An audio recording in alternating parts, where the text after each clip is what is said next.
Assalamualaikum warahmatullahi wabarakatuh. Bertemu kembali dengan saya Samin di Sukamaju, Kecamatan Abung Semuli, Kabupaten Lampung Utara. Pada kesempatan pagi hari ini saya akan mengambil judul yaitu kunci amal yang diterima oleh Allah. Kunci amal yang diterima oleh Allah.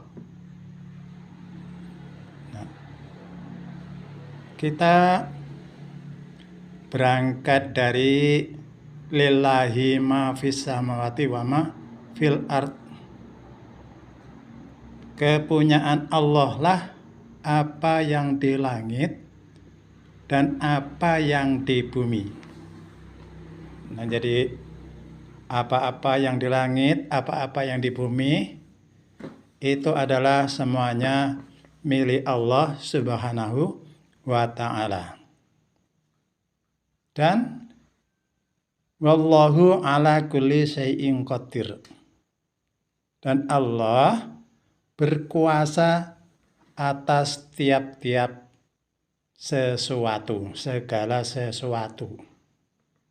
Nah, jadi tiap-tiap itu adalah seluruh yang ada selain Allah, seluruh yang ada, baik yang ada di bumi, baik ada yang di langit, baik manusia, tumbuhan, udara, hewan, air, semuanya yang ada di bumi itu adalah milik Allah Subhanahu wa ta'ala, dan di dalam kekuasaan Allah Subhanahu wa ta'ala. Maka dari itu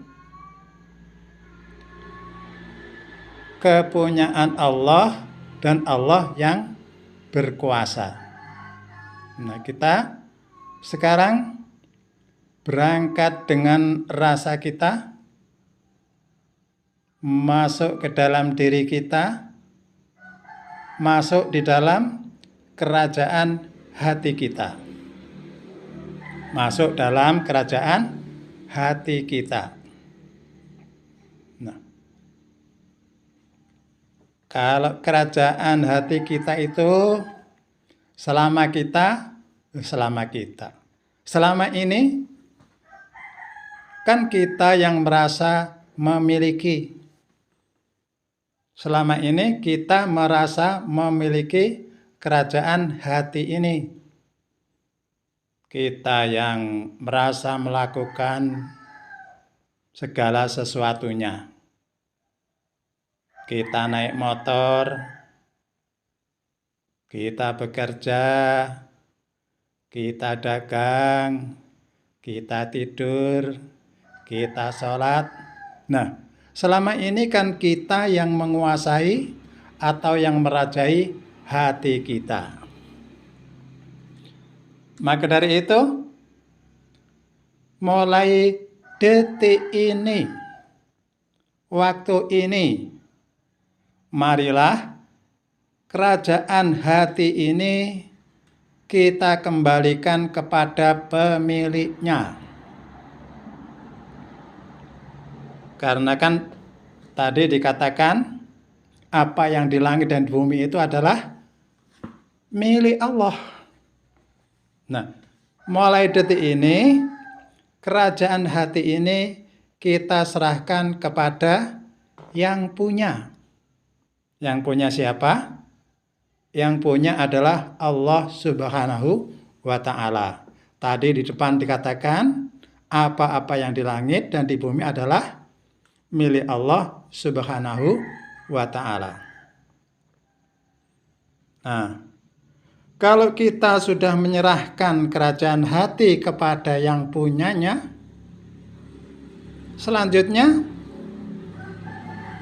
kita nggak usah ikut-ikutan ngatur-ngatur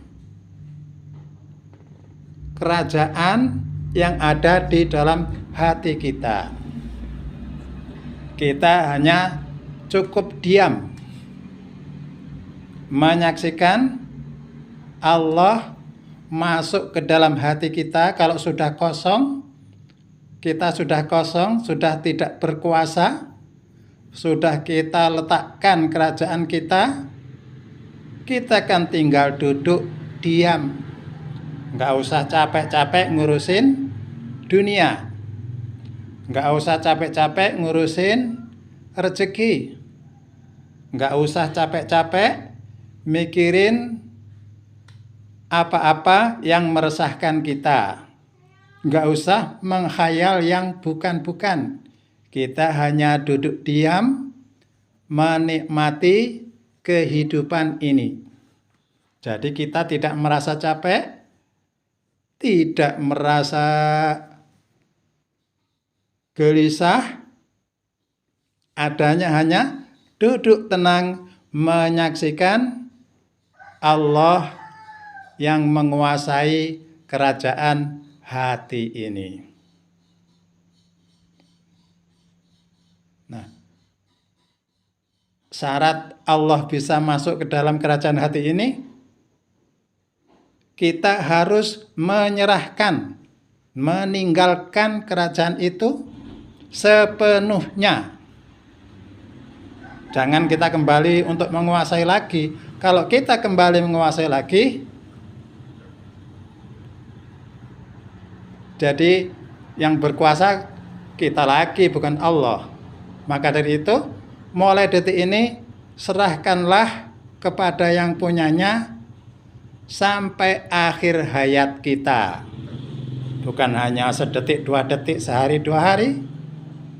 Selama hayat kita yang bukan milik kita, kita serahkan kepada yang punyanya. Dengan demikian, Allah bisa masuk ke dalam hati kita, berkuasa di dalam hati kita. Allah memasang kehendak, niat. Allah memasang kehendak, niat. Allah yang memerintah jasad ini untuk bergerak. Bukan kita yang memerintah. Kita duduk, di dalam hati sudah ada kerentek atau keinginan untuk duduk. Nah, itu Allah yang memasang kehendak. Yang duduk, yang mendudukkan siapa? Ya Allah yang mendudukkan. Karena Allah berkuasa menggerakkan jasad ini. Bukan kamu yang berkuasa, kamu kan sudah duduk di sana hanya menyaksikan. Jadi Allah yang mendudukkan. Kamu naik motor, kan sebelum naik motor sudah ada kehendak atau keinginan naik motor. Nah, Allah yang memasang kehendak itu, kamu bisa naik motor. Nah, jadi yang menjalankan itu siapa? Ya Allah sendiri yang menjalankan jasad ini. Jadi Allah yang memerintah, mengutus jasad ini untuk berjalan. Nah, itu Allah berkehendak, kun fayakunnya, maka terjadi kamu naik motor, kun fayakun. Allah berkehendak, terjadinya kamu naik motor, kamu duduk, kamu berjalan, kamu sholat. Nah, segala aktivitas itu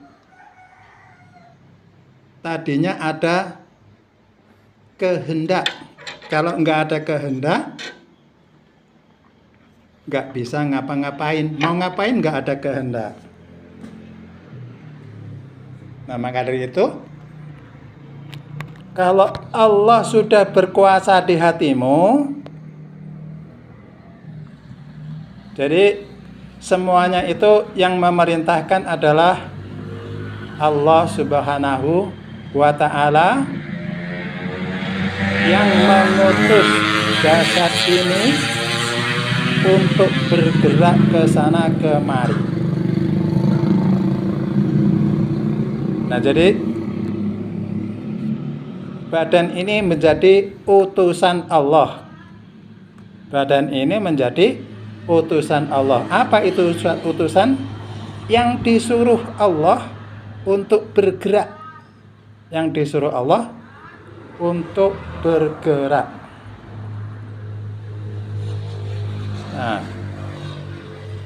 kalau sudah demikian, segala aktivitasnya itu adalah aktivitasnya Allah Subhanahu wa ta'ala. Dan inilah yang dinamakan amal-amal yang diterima oleh Allah Subhanahu wa ta'ala. Kamu sholat, Allah yang memasang kehendak, Allah yang mengutus badan untuk bergerak. Sholat itu adalah sholatnya, perbuatannya Allah sendiri. Karena kamu sudah duduk di sana hanya menyaksikan. Nah, kalau itu sudah amalnya Allah, mana mungkin Allah akan menolaknya? Kamu sudah nggak ikut-ikutan ngatur dirimu sendiri. Yang ngatur adalah Allah. Nah, disinilah kita menyaksikan pengaturan Allah, kekuasaan Allah semuanya. Nah, dengan demikian amal itu diterima oleh Allah. Enggak mungkin Allah menolak amalnya sendiri. Di situ enggak ada unsur riya, enggak ada unsur apa-apa karena Allah sendiri yang beramal. Maka dari itu, selamat menjalankan. Mudah-mudahan amal-amal itu amal-amal yang soleh, itulah amal soleh yang sebenar-benarnya. Tidak saya panjang lebarkan. Mudah-mudahan kita bisa melakukannya.